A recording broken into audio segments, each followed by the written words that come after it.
When we spoke to tourists last week, one of the top things to do in Gibraltar appeared to be shopping.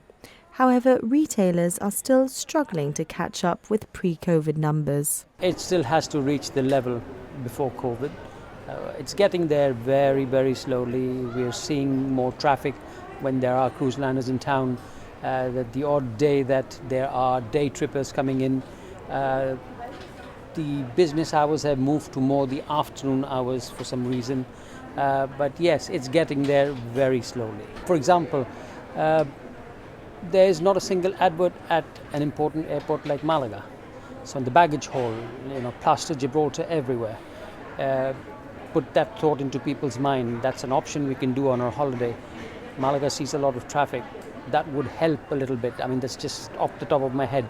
But things like that, It's definitely busier than last year. We've seen more tourists coming in compared to last year, but we're still quite a long way away from pre-COVID levels. So we're not anywhere near the 2019 levels. We're double-digit decrease. So whilst it's obviously better than last year, it's not as good as it was pre-COVID. The restrictions at the border, obviously we've seen the queues over the last week or so, it's definitely having an impact. And generally numbers are not quite as busy as they were.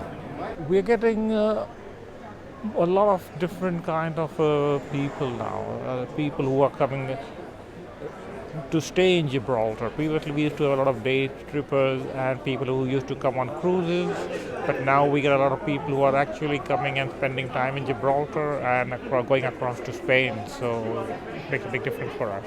Well, if we compare before COVID until May, we're doing really well. I mean, we were like a 10% up until May, but from June to August, we are like last year. So we noticed that the people they spend less. So our average ticket is compared with before COVID, after COVID, it was like a 10% below.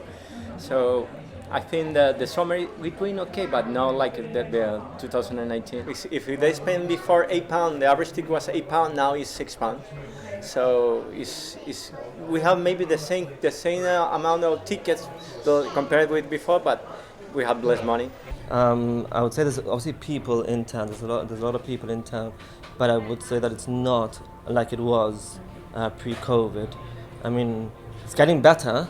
There is movement.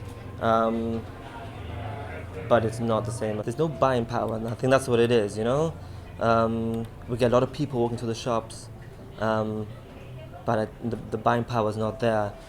People are tight for money, or, there could be a number of factors. Though we seem to be moving on from the pandemic, there are still a number of global issues we all face, from supply chain shortages to staffing problems and the rising cost of living.